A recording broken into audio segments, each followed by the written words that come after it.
जिनको बेटा नहीं होता ना वो माताएं रोती हैं, भगवान ने कौन सा मैंने पाप किया, बेटा नहीं। आप रोया ना करो, हमें अच्छा नहीं लगता जब वो स्त्रियां रोती हैं जिनके बेटा नहीं होता। आप मत रोया करो।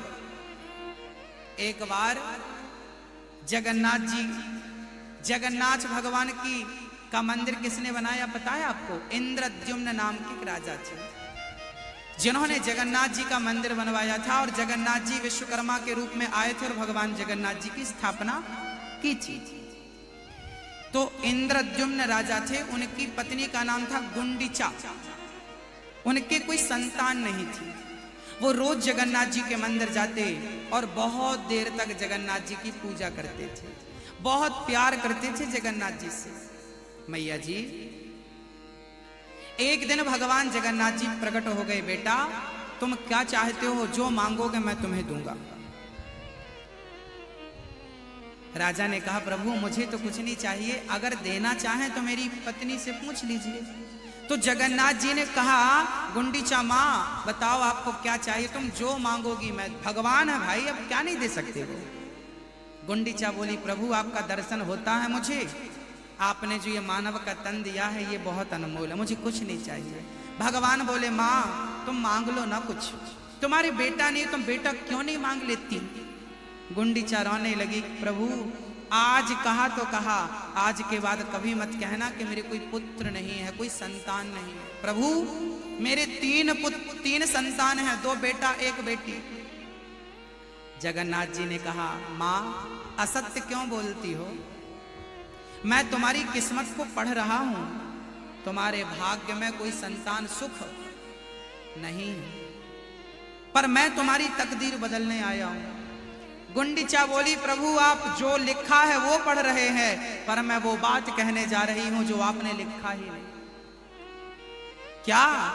तब गुंडीचा ने कहा प्रभु कभी मत कहना कि आप मेरा बेटा नहीं है, मेरे 2 बेटे हैं, पहले बेटे का नाम जगन्नाथ है, दूसरे बेटे का नाम बलभद्र है, एक बिटिया है जिसका नाम सुभद्रा है, तुम तीनों मेरे ही बेटे हो।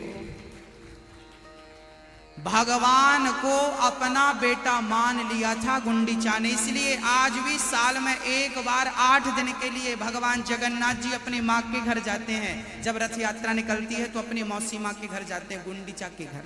ये वही माँ है जिसने बेटे के रूप में पाया था। और आज भी जब पितृपक्ष आते हैं ना तो जगन्नाथ भगवान के द्वारा आज भी उन माँ बाप का पिंडदान किया जाता है। तुम्हारा बेटा कितने दिन तक पिंडदान करेगा, क्या क्या करेगा?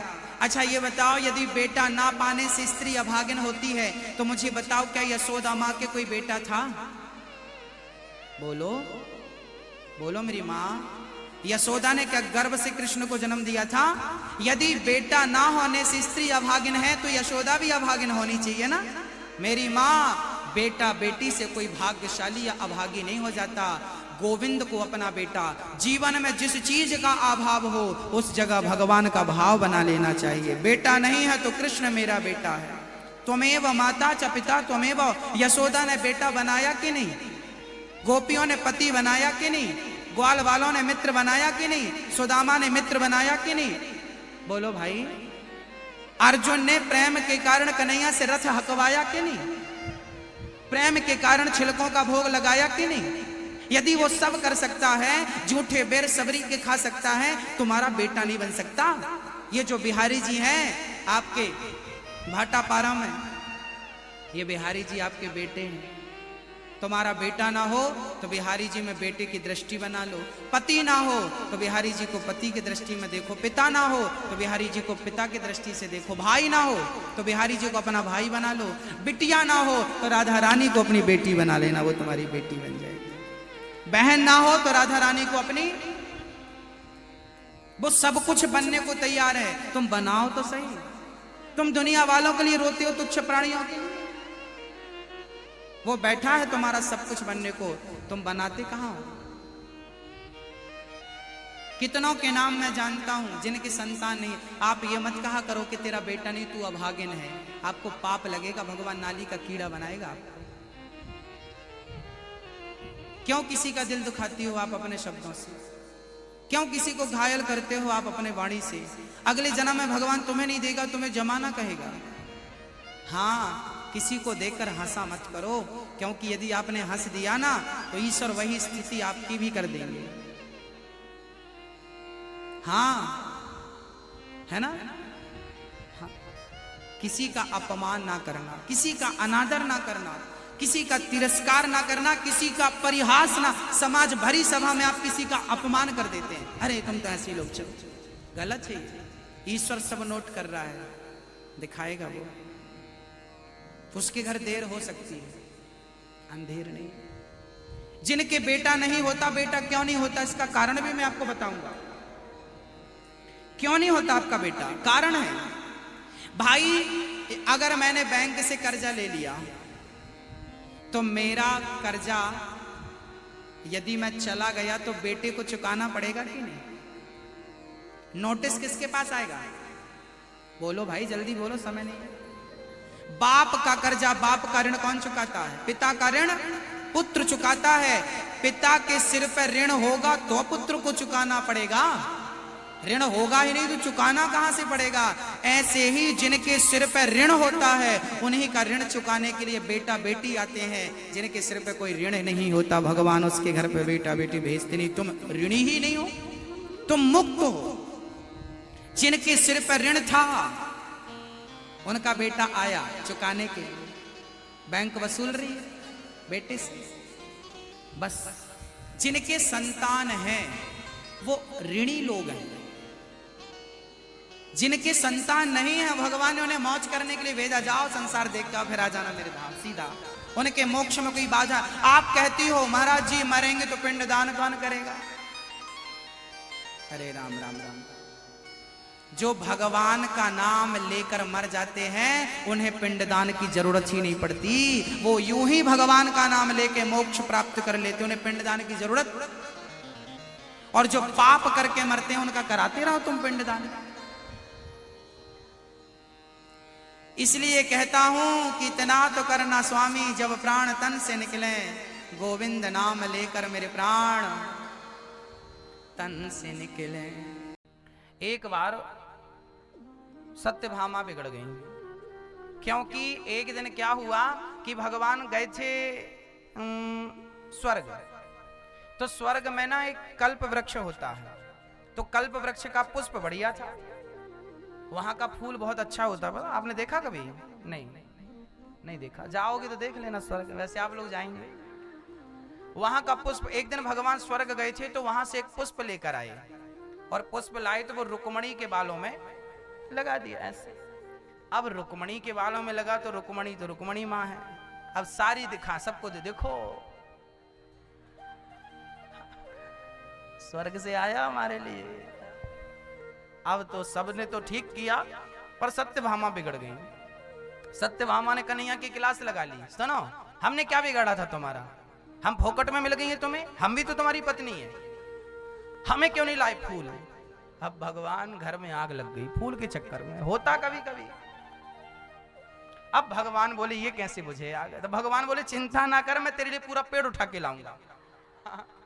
अब भगवान गए पेड़ उठाने, तो इंद्र बोले हम कैसे दें? वो अपनी पत्नी के बालों में लगा रहा था, इंद्र रति के। हाँ, अब जिसके पास से वो चला जाए उसकी घरवाली नाराज हो जाए। यहाँ ये घरवाली नाराज है, वहां इंद्र की नाराज हो रही है।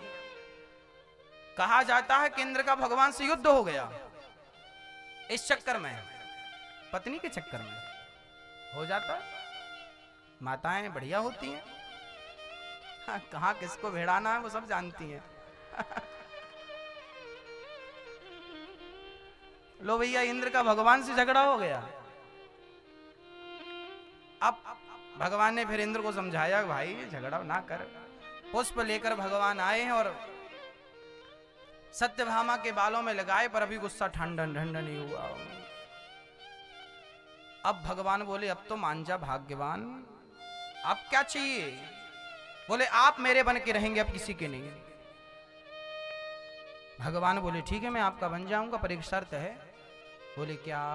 बोले शर्त ये है कि यदि आपने हमें तौल लिया तुलादान, यदि हमें आपने अपने आभूषणों से तौल लिया तो मैं आपका हो जाऊंगा, यदि मैं तुल गया तो आपका, और नहीं तुला तो फिर आप मेरी पत्नी नहीं रह जाएंगे।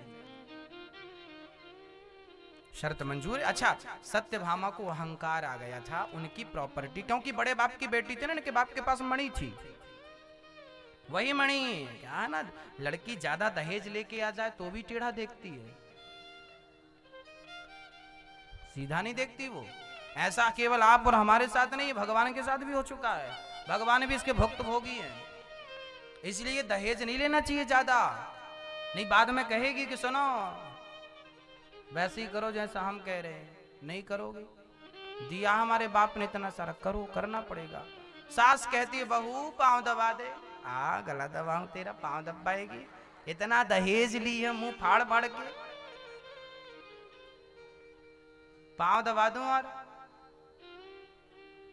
और मांग लो दहेज, बाद में रोना बैठ के। मैंने कथा में कहता हूं हर बार, इस बार भी बोला था कि दहेज की भीख मत मांगिएगा। सत्यभामा मां तराजू बांधती हैं, तराजू के एक पलड़े पर भगवान को बिठाल देती हैं। बड़ा देवी देवताओं का जमावड़ा लगा, बड़ी दूर दूर से लोग आए। अब तो सारी पत्नियों का पत्ता साफ होने वाला है, बस यही पत्नी रह जाएंगी। इन्होंने कहा है कि तुम हमारे हो जाओ, फिर किसी के मत होना, रुक्मणी जी का सब पत्ता साफ हो जाएगा।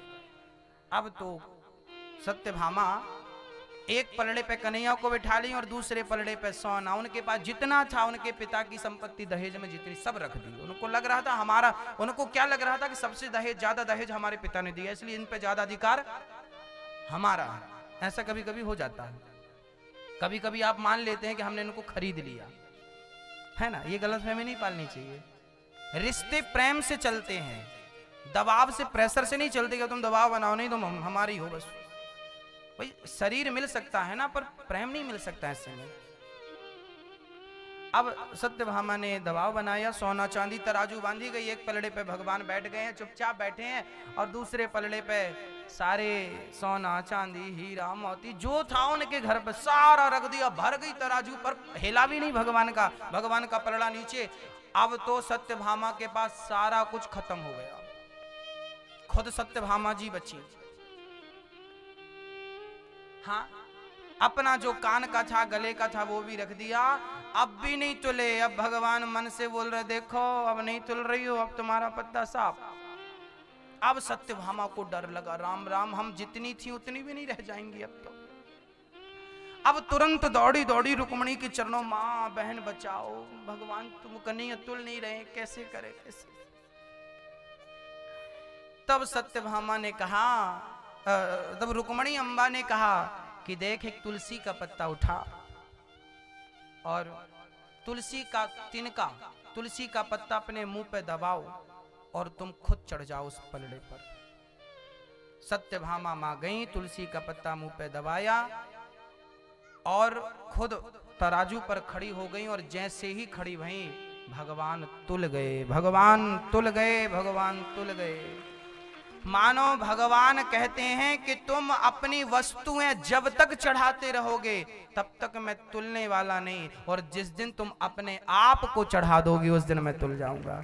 यही मैं कथा में आपको कई बार समझा चुका हूं कि आप लोग भी भगवान को वस्तुएं चढ़ाते हैं, वस्तु मत चढ़ाइए, अपने आप को समर्पित कर दिए। और अम्बा क्या लेकर गई? तुलसी का पत्ता, तुलसी का पत्ता अपने मुंह पे दबाया मां सत्यभामा ने। हाँ, तुलसी का पत्ता मुंह पे दबाने का अर्थ यह है कि हे प्रभु, मैं इस तिनके की तरह, इस पत्ते की तरह आपके चरणों में समर्पित होने को आई हूं या आया हूं। जिस दिन तुलसी का पत्ता बनकर आप गोविंद की शरण में चले जाएंगे या चरणों में चढ़ जाएंगे, उस दिन भगवान आपको स्वीकार कर लेंगे। बोलिए भक्तवत्सल भगवान की जय।